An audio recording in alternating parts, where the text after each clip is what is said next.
За нэг сайн арилжаа гэдэг нэг ойлголт байгаа юм тий. За нэг сайн арилжаа гэдэг ном ч байгаа. Тэр нэг сайн арилжаа гэдэг номыг унших юм бол бид нар тэнцээ нэг ойлголт байгаа. За нэг сайн арилжаа буюу one good trade. Энэ өөрөө нэг сайн арилжаа гэдгийг юу гэж нэрлэх вэ гэдэг арилжаа. За яг нэг сайн арилжаа гэдэг нь хэрвээ чи төлөвлөгөөнийхөө дагуу арилжаа хийгээд план байгаа даа. Чамд setup ямар арилжааг яаж хийх үү гэдэг setup байгаа даа. Тэр setup-ийнхаа дагуу хийсэн арилжааг нэг сайн арилжаа гэдэг. Мөнгөний дүрмээ дагсан, setup-а дагсан, энийг арилжааг нэг сайн арилжаа. За энэний үр дүн өөрөө ямар ч байж болно. Энэний үр дүн өөрөө profit байж болно, loss байж болно. Гэхдээ л нэг сайн арилжаа. Хэрвээ чи нэг сайн нэг сайн арилжаагаа хийгээд алдагдал хүлээсэн бол энэ бол still сайн арилжаа байна. За энд нэг сайн арилжаа биш арилжаанууд байгаа юм тий. За төлөвлөгөөний дагуу биш хийсэн арилжаа. Энэ арилжаа чинь яаж болно? Profit хийж болно. Win авч болно, TP-гээ зохиж болно тий. Гэхдээ энэ өөрөө нэг сайн арилжаа биш байгаа. Ягаад гэвэл чи энийг төлөвлөгөөний дагуу хийгээгүй учраас. Тэгэхээр энэ ч нэг ойлголт нь бол нэг one good trade гэдэг бол чи өөрийнхөө setup-ыг олох хэвээр тэгээ гүйцэтгэлээ хийх хэвээр тий. Тэгээд тэр арилжаа чинь онноо байна уу? Чиний шийдрийн асуудал бол биш гэдэг ойлголт байна. За яагаад чиний шийдрээс үл хамааралтай байгаад байгаа юм гэхээр арилжаа өөрөө бид нар өөрөө арилжаа гэдэг зүйлийг удирдах чаддгүй. Энэ өөрөө хаашаа явахаа шийддэг зүйл үү. Тэрнээс би нэг орж ирээд энийг ингээд дээшлүүлээд хүчээр ингээд нэг юу гэдэг юм те. Сайн дайныг дээшлүүлээд байгаа юм биш. Эсвэл бол муу даа алтаад байгаа юм биш. Энэ өөрөө л өөрийнхөө зүгээр дэшээ юм доошо чиглэлийнхаа дагуу явж идэг зүйл байгаа тийм. Тэгэхээр би энийг өөрөө удирдах чадахгүй учраас миний хийж чадах зүйл гэдэг зүйл юу байгаа? Би гадаа бороо орохыг удирдах чадахгүй. Одоо яг бороо орж байна тийм. Гэхдээ би гадаа бороо орох уу эсвэл бол нар гарах уу гэдгийг шийдэж чадахгүй. Гэхдээ би тэрэнд ямар хувцас өмсөх вэ гэдэг тохируулж чадна гэсэн. За энэ тэгэхээр яг уу гэхээр one good trade гэдэг өөрөө би өөрөө плана гаргаад, setup-а гаргаад ийм setup-ын дагуу арилжааг хийнэ гэдэг зүйл байгаа. За энэ арилжаан дээр би харж байхад хамгийн хэцүү нэг зүйл байгаа юм. Энэ дээр setup гэдэг зүйлийг хийхэд одоо юу гэдэг те хүмүүсийн их хвчлэн анзаарж байгаа нэг зүйл байгаа юм. Тэр нь өөрөө юу байгаа юм л та. За энд нэг ийм book байгаа те. Номноос нэг ийм setup ингэж маркет ингэж ажиллах хэрэгтэй те. Ингэж дэшээ яваад unfair high low гэж ингэж ажилтгаа гэдэг ч юм уу. Эсвэл бол энэ YouTube дээр нэг ийм стратеги хэрэгэлдрээ гэдэг ч юм уу. Өөр юу гэдэг те нэг ийм гуру гарч ирээд нэг ийм энэ дээр аавал ингэн тэгнэ юу гэдэг те ийм дүрмээр ажиллах хэвээр ийм зүйл байх хэвээр. За ийм зүйл байх хэвээр гэдэг зүйлүүдийг ярьж байгаа гэдэг нь өөрөө энэ өөрөө яг амьдрал дээрээ буцаад ирэхээр нийлэмжгүй байгаа юм л да. За яг бид нар төсөөлөөр харахаар дараа нь харахаар шүү. Дараа нь харахаар би энд нь ингээд авчиж болох байсан юм байна. Тэгээд энд нь зарж болох байсан юм байна. Гэхдээ энэ үед дээр би харж чадахгүй байгаа шүү дээ. За энэ setup гэдэг зүйлийг номноос харахад ч юм уу эсвэл бол дараа нь болсон үйл явдлын дараа харахад энэ чинь айгүй амархан ороод гарчих юм. Амархан юмыг би яагаад хийж чадаагүй юм бэ гэж харагдаад. Гэхдээ энд нэг зүйл байгаа даа гэдэг зүйлийг ойлгох гэдэг юм тийм. Энэ чинь execution гэдэг зүйл байна. За execution гэдэг нь өөрөө амьд цаг дээр явж байгаа зүйлийг гүйцэтгэж байгаа гэж байна. Setup-а чи гүйцэтгэж байгаа гэж ойлгох тоо тийм. За энэ яг гүйцэтгэл нь өөрөө хизээж төгс болохгүй байгаа. Гэхдээ энэ өөрөө төгс болохгүй ч гэсэн энэ арилжааны хамгийн чухал зүйл байгаа. Энэ номон дээр гарч байгаа эсвэл дараа нь ингэж ийм зүйл болсон. Би энд нь орж чадах байсан бэлээ. Дараа нь харсан чинь ингэсэн бэлээ. Тэр тэгсэн бэлээ гэдэг зүйл огт биш.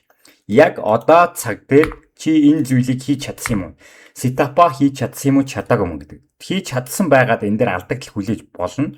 Яг гоо тэр бол лосс болоод дуусах. Гэхдээ чи лоссоо авч чадсан уу чадаагүй юу гэдэг байна. Тэгэхээр энэ нэг юу гэдэг бодит амьдралд юм уу эсвэл бол энэ хүмүүсийн яриа хоёрын нэг зөрчилдөд байгаа зүйл нь юу байгаа даа гэхээр энэ чи execution гэдэг зүйл байна.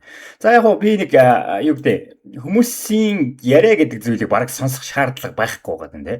За би үгэж ярьж бол нэг арилжаа хийчээ тэрийг демодор хийчээ ч юм уу эсвэл бол нэг арилжаа онцоод би ч одоо юу гэдэг жилд нэг 100 арилжаа 200 арилжаа хийдэг байлаа гэж бодоход нэрний нэг нэлээд нь онж таарна да. Тэр болгоныхаа аваад та нарт үзүүлээд би энэний арилжаа ингэж омдог шүү. Би алдаг шүү гэж үзүүлээд ах юм бол та нар намайг харахтаа ой чи алддаг юм байна да. хийсэн арилжаа болгоно онжин. Гэхдээ яг үндэ миний хийсэн арилжаа болгоно онохгүй байгаа. Гэхдээ 200 арилжаа хийгдэж байгаа жил хичнээн одоо арилжаа хийгдэж байгаа тийм. За тэр арилжааны дундаас өчнөө алдагдлуугаа өчнөө онсон зүйлүүд байгаа. Өчнөө алдаанууд гаргасан ч зүйлүүд байгаа. Хизээч энийг би төгс болов хийж байгаагүй. Тэр жилийн дотор одоо юу гэдэг зөндөө алдаа гаргаж л байгаа тийм. Тэгээд дараагийн жил болон дахиад 200 арилжаа явна, дахиад 300 арилжаа явна. Тэгээд тэр арилжаа болгоныхоо юу гэдэг аль болох гүйцэтгэлийн хувьд сайн хийхийг үзэж байгаа. Сайн хийхээр сайн хийхийг оролдож байгаа. Гэхдээ хизээч төгс болдгүй юм байна гэдгийг бас ойлгох чинь тийм. За дунд нь мэдээж алдагдлууд байд юм байна, оноонууд байд юм байна. Алдаанууд хичнээн олон жил арилжаа би өөрөө хийсэн ч гэсэн алдаанууд бас хийж л байгаа. Гэхдээ нэг сайн арилжаа аль болох хийхийг үзэж байгаа гэж ойлгох хэрэгтэй тийм. One good trade л хийх гэдэг. За би нэг олон зүйл арилжаалаад байдаггүй нэг л зүйлийг илүү Nasdaq дээр NQ Nasdaq дээр арилжаа хийдэг. Тэгээд нэг төрлийн сетапуудыг л хийж явдаг нэг олон төрлийн юм хөөгөөд юу гэдэг юм те. Энийг тэрийг хийгээд байдаггүй. Дээрээс нь нэг олон юу гэдэг сешнууд дээр арилжаа хийгээд байдаг. Зөвхөн Нью-Йоркийн сешн дээр арилжаа хийдэг. Тэгэхээр миний one good trade гэдэг зүйлийг би define хийцэн байгаа. Энэ ийм зүйл байна, ийм setup байна, ийм entryтэй байна, ийм энэ ч exit-тэй хийн, энэ ч entry-гээ хийн, энэ ч stop loss-оо тавина, энэ ч TP-гээ тавина гэдэг ч юм уу. Бүх зүйлүүд нь тодорхой байгаа гэж ойлгодог. За тодорхой учраас тэр зүйлүүдийг аль болох гүйцэтгэлийн хувьд энийг сайнаараа хийхийг оролдоно. Гэхдээ эзэж тэр нь төгс болохгүй. Тэгээд алдаа хийж л байгаа тийм. Энэ өөрөө төгсхийн гэдэг нь юу гэдэг нь тийм. Мэргэжлийн сагсчнаас чи бүх шийдэлтэй оновчтой болох гэж үзэж байгаатай ижилхэн байх гэдэг юм. Тэгэхээр энэ өөрөө боломжгүй зүйл гэдэг нэг зүйл байгаа. Тэгэхээр өөр хүмүүсийг харахаар нэг юм алдагдал хүлээгээд гутарж байгаа тохиолдол байгаа даа. За яагаад гутарж байгаа гэдэг тохиолдол. Чи үнэхээр one good setup-а хийсэн бол энэ чамаас хамааралгүй зүйл байгаа. Өөрийнхөө сетапыг хийсэн учраас чиний одоо юу гэдэг юм сетапын дагуу арилжаа яваагүй гэдэг нь чиний буруу гэсэн үг догт биш байгаа даа. Чиний буруу яавал болох вэ гэхээр чи хэрвээ сетапынхаа дагуу хийгээгүй арилжаануудыг сэтгэл хөдлөлөөр хийсэн арилжаануудыг эсвэл бол бодлороо хийсэн арилжаануудыг өөрийнхөө дураар дүрмээ зөрчиж орж ирсэн арилжаануудыг л өөрөө алдаа гэж үзээд байгаа юм. Тэр чи өөрөө ашиг хийсэн байсан ч гэсэн тэр чи өөрөө алдаа. Тэгэхээр энэ өөрөө муу арилжаа болж дуусах гэдэг юм. Тэгэхээр энэ нэг юм муу сайн арилжаа гэдэг зүйлийн ялгаан дээр байгаа даа тийм. Юуг муу арилжаад байгаа юм гэхээр TP авсан болгон арилжааг би юу гэдэг сайн арилжаа гэж дүгнэхгүй байгаа тийм. Stop loss авсан арилжаа болгоныг сайн одоо юу гэдэг муу арилжаа гэж дүгнэхгүй байгаа тийм. Ягаад гэх юм бол би яг үнэхээр сайн төлөвлөгөөнийхөө дагуу хийгээд алдагдал хүлээж болно. Тэр өөрөө сайн арилжаа алдагдлаа хүлээгээд аваад за окей дараачийн ээлжийг хүлэе, дараагийн арилжаагаа хүлэе. Тэгээд дараачийн арилжаан дээр бас онцч магадгүй. Тэр бол миний асуудал, шийдэх асуудал биш. Энэ бол маркетийн өөрийнх нь хөдөлгөөний одоо юу гэдэг өөрөө яаж явна уу, өөрөө миний стоп лоссыг авна уу авахгүй байна уу тэр өөрийнх нь асуудал болж дуусах гэдэг юм л. За